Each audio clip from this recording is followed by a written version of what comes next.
in Eaton County. First and foremost, it's great to be here with our teachers and our students, and then to join our great governor and lieutenant governor to support their budget. One of the reasons I support the governor is because of her leadership in education. I've admired her tenacity with many things, but watching her with our teachers and our students has been enormously a proud moment for me to watch everything she's done. In past budgets, she's put the needs of our students first, and I know that this year's budget is no exception. The pandemic has posed so many challenges for our schools, students, and educators, but she's doing what it takes to keep our schools open and is committed to keeping our kids in the classroom. So it's especially nice to see you all here today, and I would just like to introduce the principal of this great school, Principal Wright.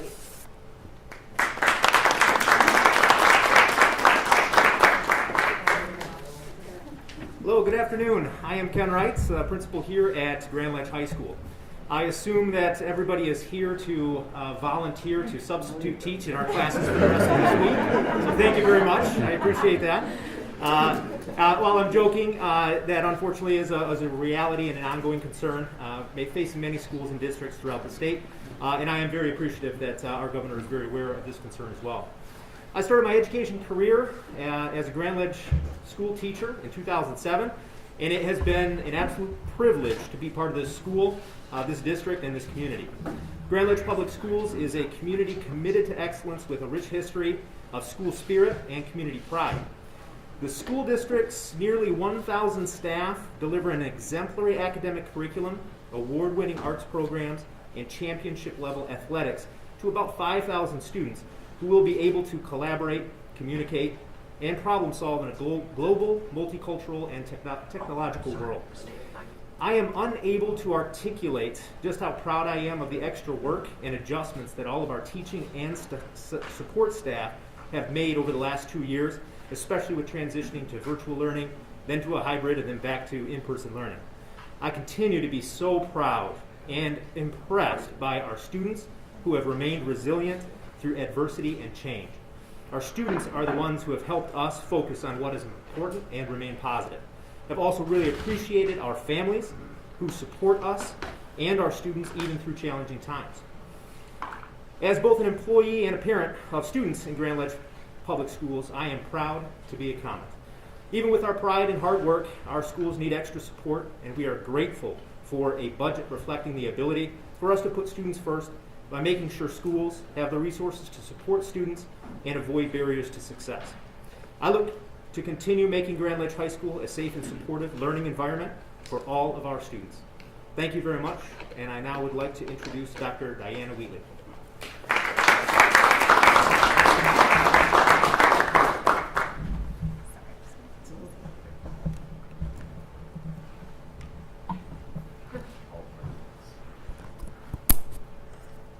Great turnout. It's all good.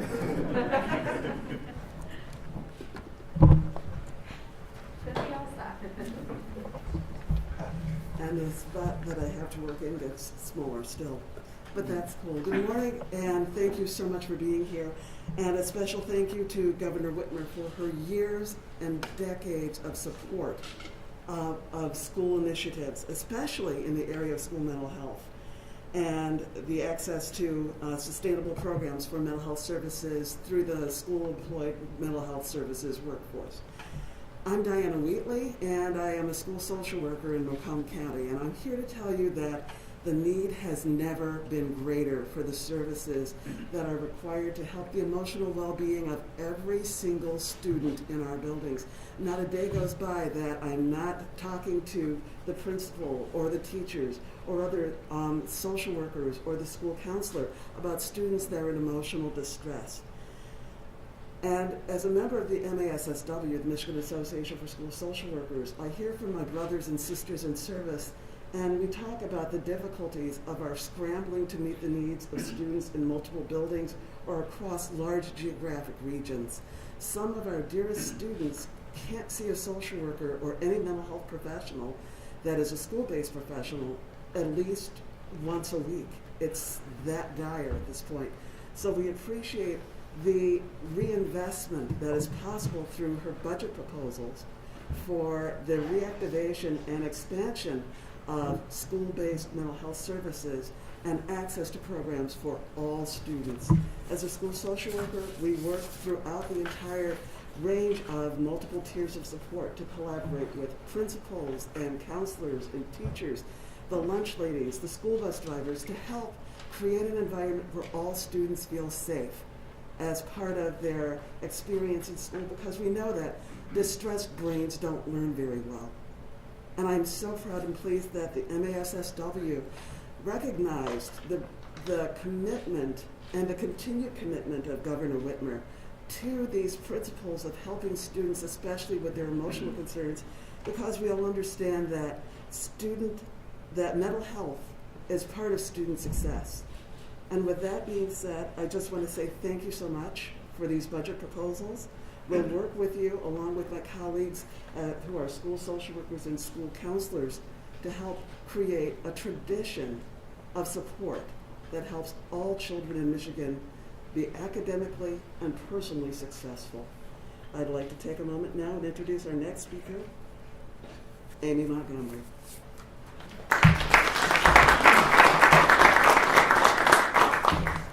Hello, I'm Anna Montgomery. I'm an English teacher here at Grand Ledge High School.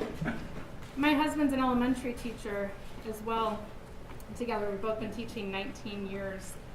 Between us, we've taught in 6 different schools, each with its own strengths, their own challenges, and very diverse student populations. But one thing that is absolute for all are the challenges that schools have faced amidst the pandemic. From teachers, administrators, counselors, and parapros, to bus drivers, food service, custodial, maintenance, secretaries, and other support staff, along with our students and their families, coping with the demands for success in remote and hybrid teaching and learning, as well as health and safety. Besides our role as educators, my husband and I have 2 school-age daughters. So our teaching didn't end with our students, but melted into every part of our day and the support of our daughters' learning, watching their teachers' lessons, to review the material in an attempt to fill in the gaps while maintaining our professional and domestic responsibilities. We're not alone in this, as many other educators are also parents trying to cope with the same situation. Without a doubt, all districts need additional support and could benefit from Governor Whitmer's proposals, regardless of their current strengths. Now I'd like to introduce my colleague and fellow Comet, Katie Weston.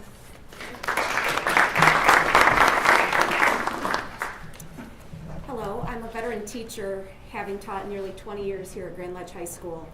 As teachers, experiencing and overcoming obstacles is something we do on a daily basis.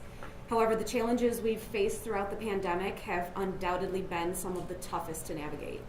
Like Anna, during distance learning, I had to juggle professional responsibilities while at the same time providing educational support to my 10-year-old son, Damien.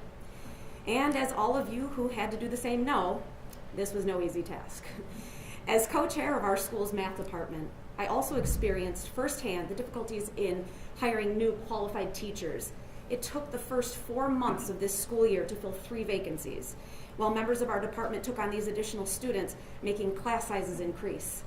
The support the governor is proposing today would help districts keep qualified teachers, which in turn would help keep class sizes reasonable. I know that we here in Grand Ledge are not the only ones facing extreme circumstances right now. I have a number of close friends and family who are educators throughout the state, and sadly, all of them are facing similar challenges in their districts. It is on behalf of Michigan educators and students that I thank Governor Whitmer for making education a top priority. I would now like to introduce Lieutenant Governor Garland Gilchrist II. Thank you, and proud to be a Comet.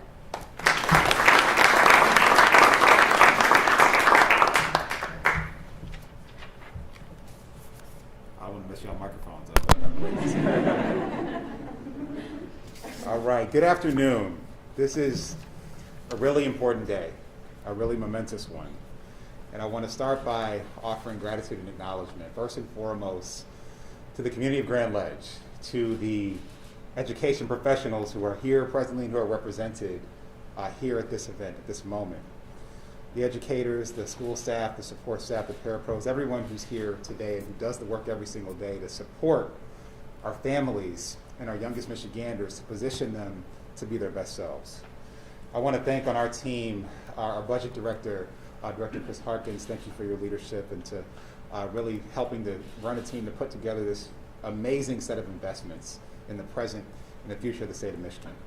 I also want to acknowledge our state superintendent, Dr. Michael Rice, who's here today, and all the professionals in the Michigan Department of Education who are, again, working to position young people for success. Representative Angela Whitmer, who I know had to step out because she's a legislator and she has legislating to do. I want to thank her for her leadership. And most importantly, the governor of the great state of Michigan, Governor Whitmer, for her vision that we are all working to articulate today, who you'll hear from in a few moments. I am proud to be the Lieutenant Governor of Michigan. And we're here today at Grand Ledge High School to talk about this budget and the truly transformational investments that Governor Whitmer and I are proposing to put the people of the state of Michigan first. This budget makes historic investments in schools just like this one across every community in Michigan. We're investing in education professionals of every type: parapros, cafeteria, bus driver, the people who show up every day for students and families and communities.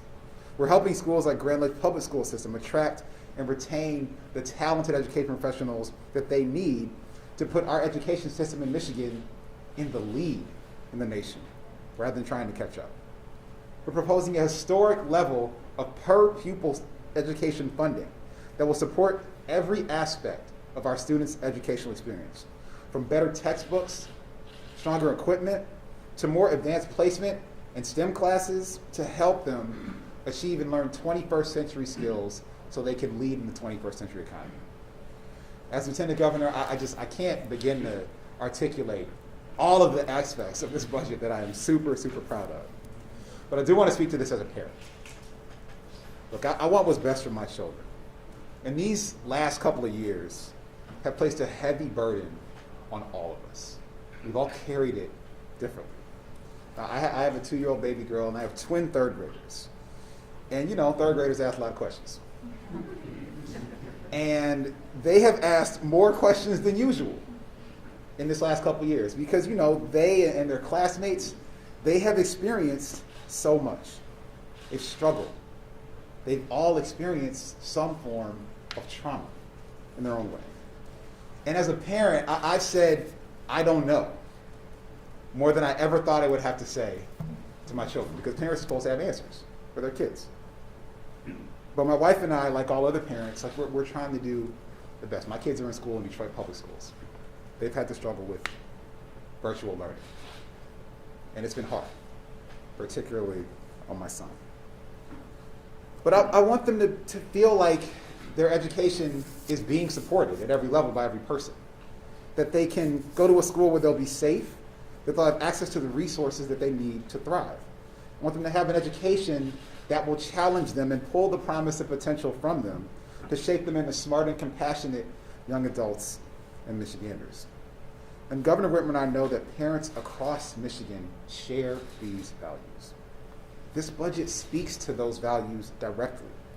It supports all of our children and families and communities by making sure that there are well-respected professionals, that there's support infrastructure to meet our young people where they are, to listen to them, and to work with us as parents to make sure that their needs are met.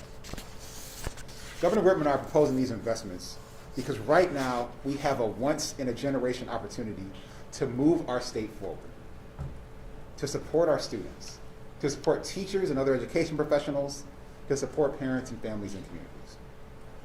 This present moment is one we have to step up to. And Mahatma Gandhi said that the future depends on what we do in the present. So in this moment, in this present, this is our opportunity to build a state where parents can go to work knowing that their children are in good hands, that they're getting an education that is better than any child has ever gotten in the state of Michigan. And so with that, I would like to introduce to you my partner in public service, a great champion for education in the state of Michigan, Governor Gretchen Whitmer.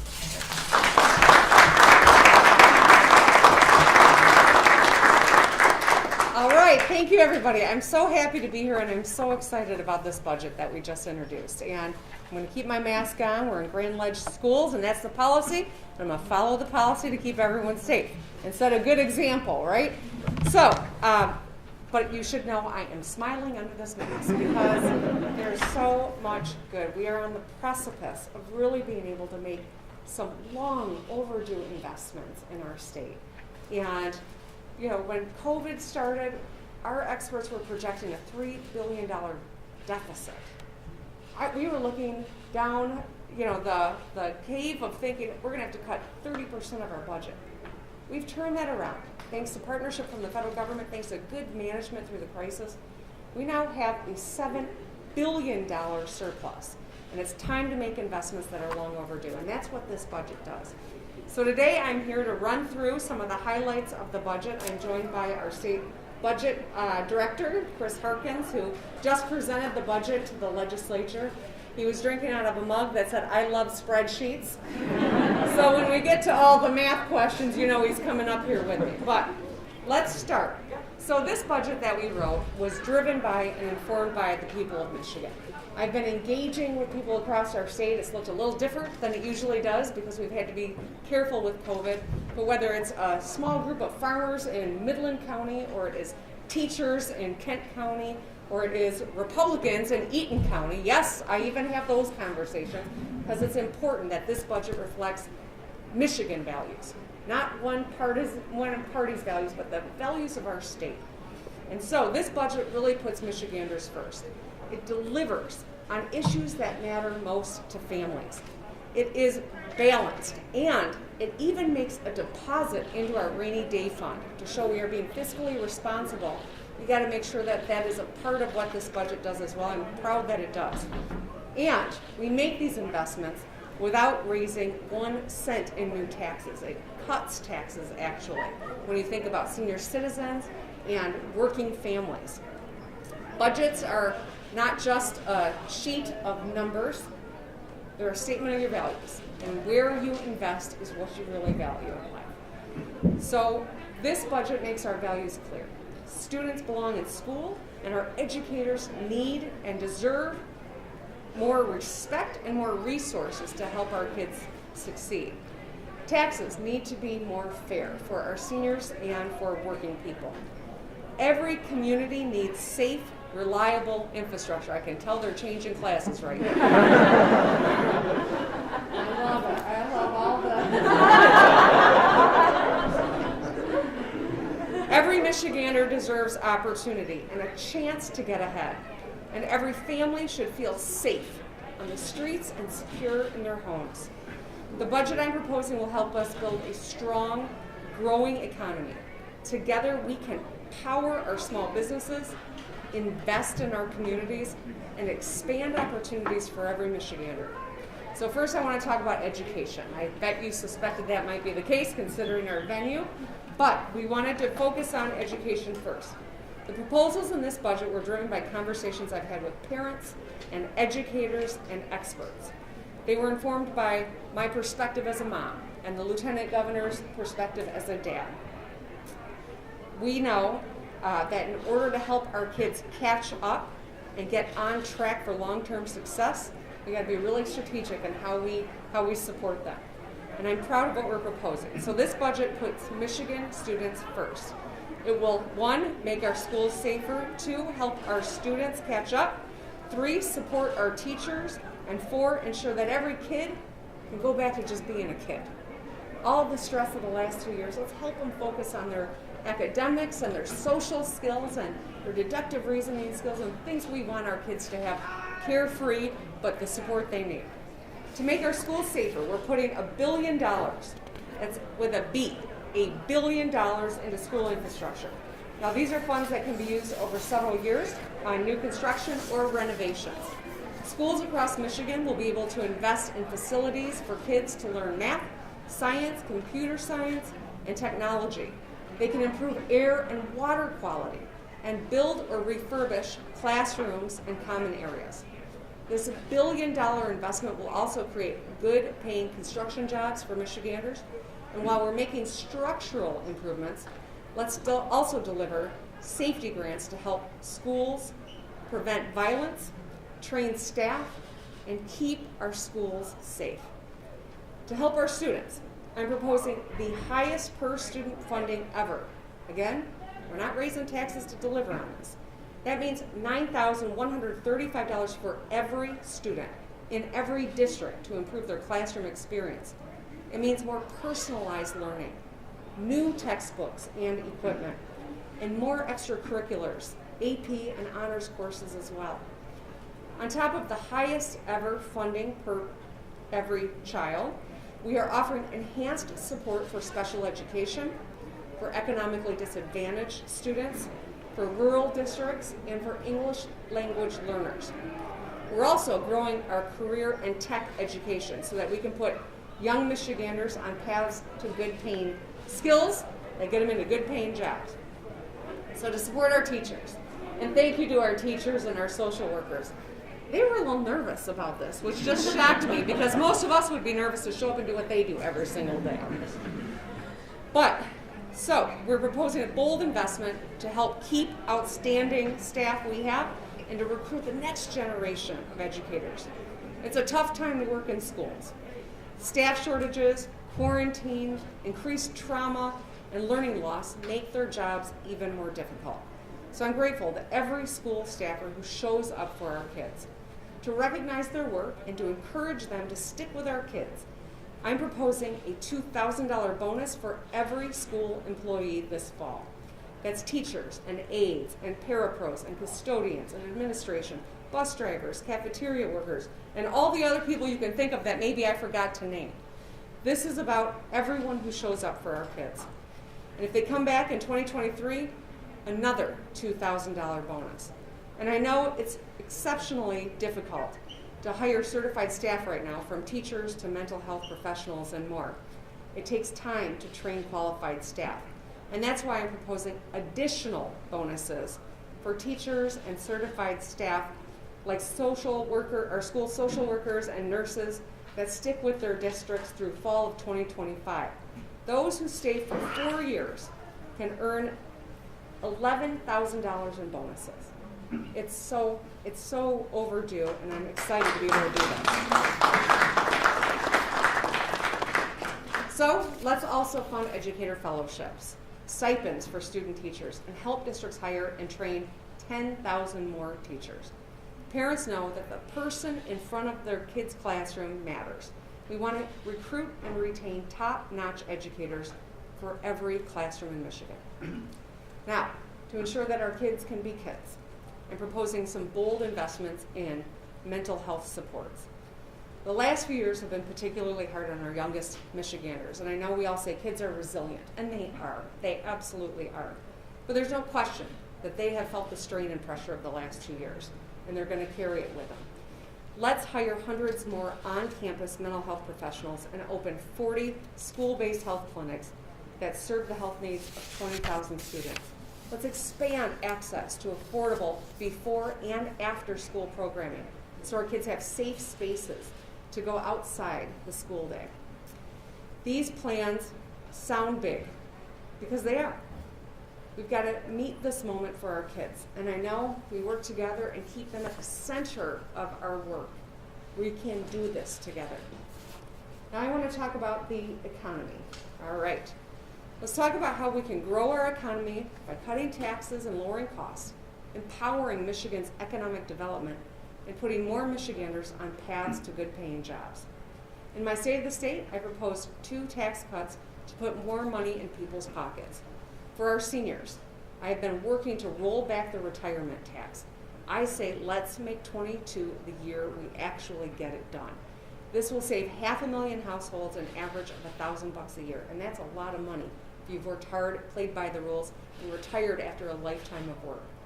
For working people, let's raise the earned income tax credit so that we pull 22,000 Michiganders out of working poverty and deliver 730,000 working families an average combined tax refund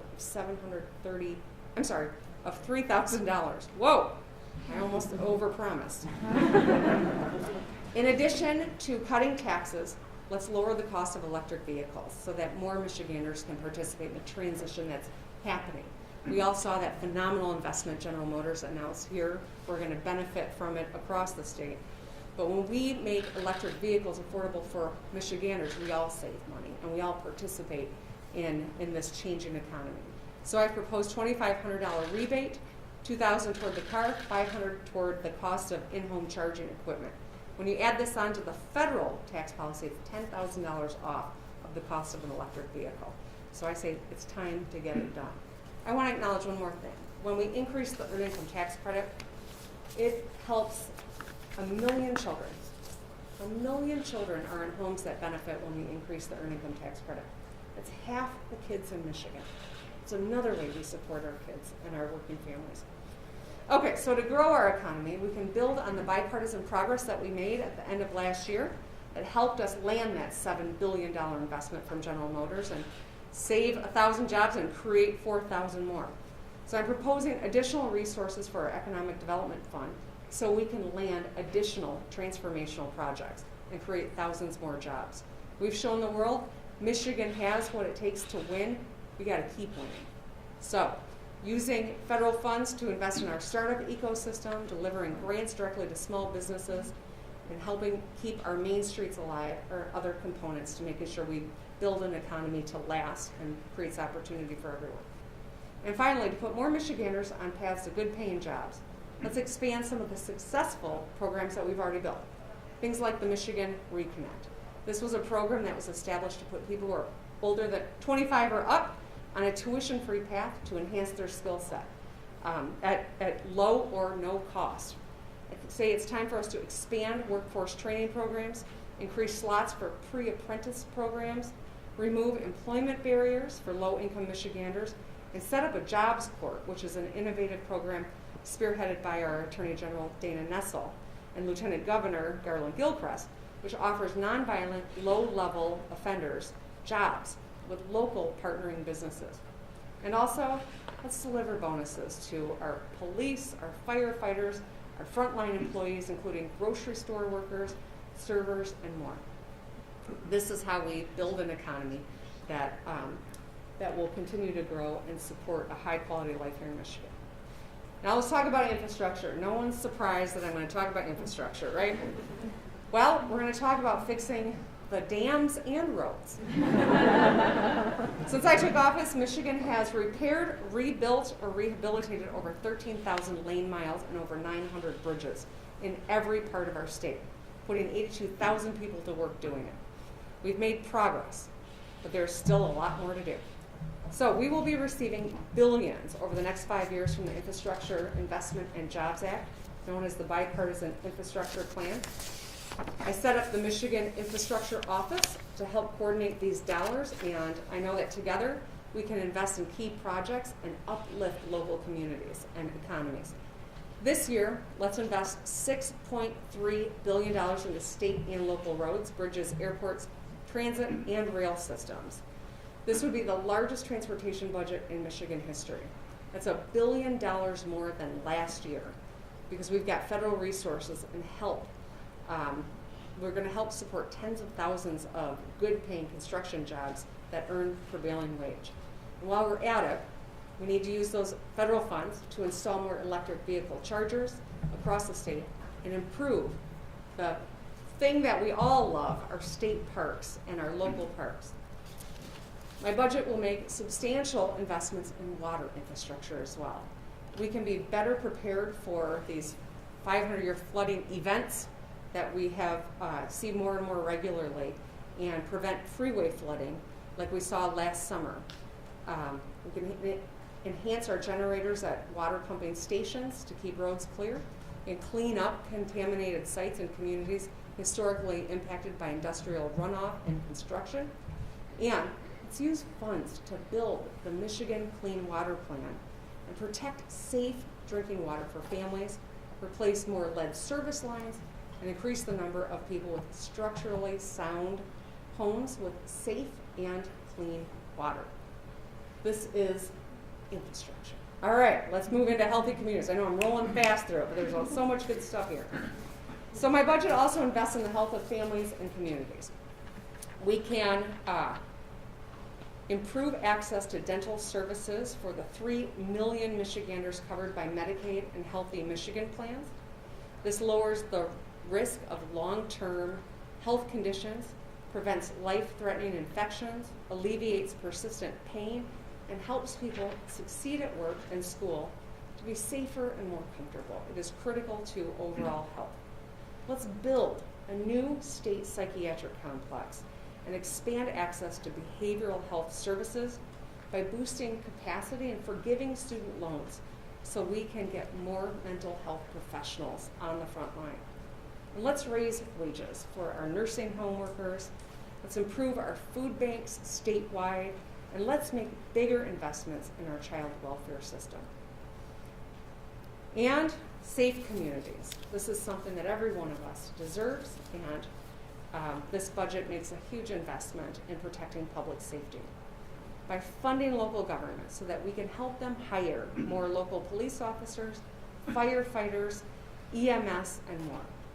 It's time to launch a campaign so that we can recruit and train more first responders in Michigan and Michigan State troopers. And let's address a wide range of crime, including cybercrime, price gouging, unemployment fraud, and use federal funds to tackle the backlog in our court system and get illegal guns off the street. My budget will deliver on education, the economy, infrastructure, public health, and public safety. If you share these priorities, and I know a lot of you do, please make your voices heard. The governor introducing the budget is the first step. Now, the legislature will start their work, and eventually we will negotiate what these budgets ultimately look like. The most important thing that the legislature needs to hear is from you.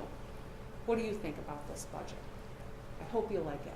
I hope you see that we are living our values, and we're making investments that will grow our state and ensure that every one of us has a path to prosperity and opportunity right here in the greatest state in the country, greatest place in the world, the great state of Michigan. Thank you.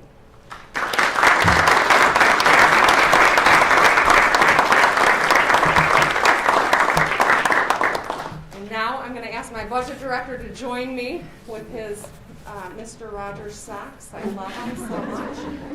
He loves spreadsheets and Mr. Rogers. All right. Go ahead, Kyle. Governor, the House Appropriations Committee Chair called this budget a spending spree. Is he wrong in describing it as such? You know, if investing in the education of our children or the safety of our communities or ensuring that whether you're a police officer, a firefighter, a grocery worker, a nurse, a teacher, people who've been on the front lines for the last 2 years get a little more money in their pocket. I think the vast majority of Michiganders would say that that's the right thing to do, and we cannot let this opportunity go by without making those investments. Early in the pandemic, we had people arguing over what essential versus non-essential were, and people were offended by that. Now, in this budget, there's the retention for school employees, there's the hero pay. How do you designate those lines? And earlier today, some of the representatives that got the budget presented were saying that fairness is the thing that we need to focus on, that all Michiganders benefit from this. So how do you draw that line on who gets these bonuses and who doesn't? This is the budget that improves the quality of life for everyone in Michigan. This was driven by the people of Michigan, and it is responding to the moment that we are in. We, at the beginning of the pandemic, were looking at a $3 billion deficit. That would have been cutting 30% of our budget. It would have been devastating. We've turned that into an enormous surplus. We're really fortunate for that. We've got to be strategic in how we utilize these dollars. Luring good people into these important public service jobs is critical for the health, welfare, and safety of every one of us, from our youngest kids in this school district to our oldest Michiganders. This is the way that we make investments in people all across our state. But as we think about who has been underappreciated over the course of the last 2 years, it is the hardworking men and women on our local police departments and in the state police. It is the nurses who show up day after day and put themselves at risk to take care of others. It's the grocery store workers who very few people think about when you're in the grocery store, but those products don't get on those shelves without them focusing on it. And they showed up in the middle of the pandemic. This is about making investments in critical places so that we can grow our state and build an economy that creates opportunity for everyone. But the biggest part of this budget is in our public education system. And that's where I think we've got the greatest need, and it's so critical to the success of our future economy. Governor, this is the 18th budget. I think you've been around over those years. A lot of relatively tight increases, 2% here, 3% there. Going through the recommendation today to see some of these departmental budgets, 20, 30, 40, 60% even increases. Can you just put that in some perspective? Was this in some ways like a budget you could have only dreamed about as a state representative all those years ago? Yes, as a state representative, this is what I dreamed about. I mean, it's a funny line, but it's totally true. You're right, Zach. For the vast majority of my time that I have been in public service, we've had to make really hard decisions because our budget, the way that the budget grew, didn't even keep up with inflation. So we were actually making cuts. Now we are in a position where we have an opportunity to make investments. We have to be strategic about it. There's a lot of one-time funding that we have access to. So we don't want to build out things that we can't sustain. We also have ongoing funding that we are going to be able to build sustainable programming and investments. And that's why as you delve into, it's a massive budget. I know you're going to be taking it apart as the legislature will over the coming days and weeks. But as you look at it, these determinations were driven by input from experts, from the people of Michigan, from businesses across Michigan. This really is a budget about putting Michiganders first. Governor, can you discuss? Help me with some hard numbers because there's a lot of confusion about where all these titles of money are. Perhaps budget directors can do this.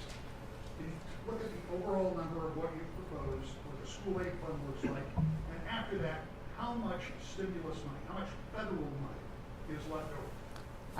You and I talked about this before the budget was introduced because I said this is going to be really confusing, so we're going to do our best to make sure people understand, but I'm glad you're asking the question, Rick, and of course I'm glad the budget director's here to answer. Thanks, Governor. Rick, so the budget that the governor's proposing for fiscal 23 is $74.1 billion gross. $14 billion roughly is general fund, $16.6 billion is school aid. So if to the rest of your question, there's approximately, so the piece that's a little difficult is the legislature passed a supplemental yesterday, so we can't include those numbers until the governor signs that for a fiscal year-to-date update. But we know that that's another about $1.2 billion in funding and those were all federal resources. Previous to that, there was about $5.3 billion left in state flexible but not discretionary funding in the state fiscal relief funds. If we take into account the portion that was from those SLRF dollars, it reduces by about $600 million, so it leaves about we'll call it $4.7 billion left in those American Rescue Plan dollars. So you have that on top of this $74 billion proposal for fiscal 23. Governor, can you talk specifically about bridges and your thoughts on that? You came to Dearborn a couple of years ago, looked at the one over the bridge by the Dearborn Rouge plant. Yep. What are your thoughts about bridges and why it is that you're doing what you're doing in that regard? Well, I love bridges, and I think bridges are a symbol of bringing people together, building a stronger economy, staying connected to one another. It's why I always highlight the Mackinac Bridge as, when I ran for governor, because it really is a symbol of what we can do when we work together. In an era where many want to divide us and build walls, I love bridges. So we have fixed over 900 bridges across the state of Michigan.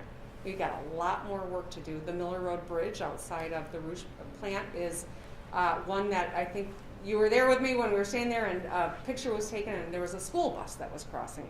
This is a bridge that has a lot of temporary supports that have been kind of band-aided together to keep it functional. We're going to rebuild that bridge, and I think with the incredible infrastructure dollars that are coming in, we're going to be able to do a lot of critical infrastructure pieces like that particular bridge. We have time for about one last question. Governor, your budget includes the earned income tax credit and the corporation tax repeal. So the chairs for the appropriations committee say that doesn't go far enough. They're interested in corporate and individual income tax breaks. Where is there room for negotiation on those issues? I think there's always room for negotiation. The fact of the matter is, though, in order to give people relief, we got to focus on making our tax code more fair. And in 2011, the Republican-led legislature and my predecessor gave business a huge tax break and paid for it by cutting the earned income tax credit, so working people shouldered the burden.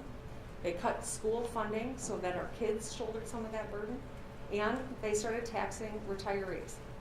When you work for a lifetime and you save and you play by the rules and you calculate at the end of a lifetime of work if you can afford to retire, and then the state pulls the rug out from under you and changes the rules, I think that's patently unfair.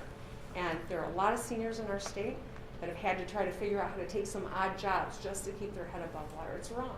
So I've been fighting to make it right for many years.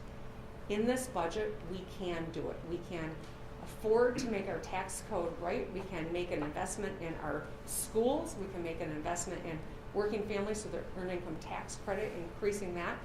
And we can repeal the retirement tax. That's the most fair way to do it. All that being said, these are my values. I will continue to have, we'll have an ongoing negotiation once the legislature gets started working on the budget. But these are the values that I bring. This is what people across our state tell me is most important, and that's why I'm going to continue to try to get this done.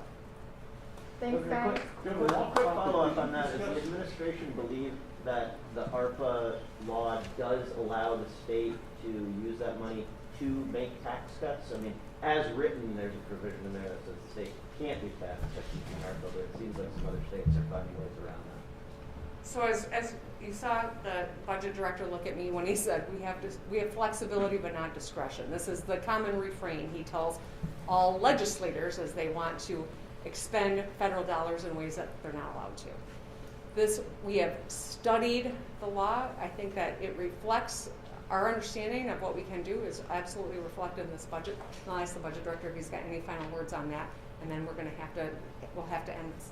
Chris? Yeah, I think we're comfortable with the way that this is phased in with existing revenues. We feel comfortable that this proposal doesn't cause any troubles with the requirements of the ARP law. Could a larger individual income tax cut, though, that Republicans are talking about, get into that sort of trouble? It's certainly an area of concern. Would be how big of a tax cut we're talking about and what that impact is on revenues. That's a thing that we need to make sure that we evaluate and run against the federal regulations, certainly. Thanks. All right, everyone.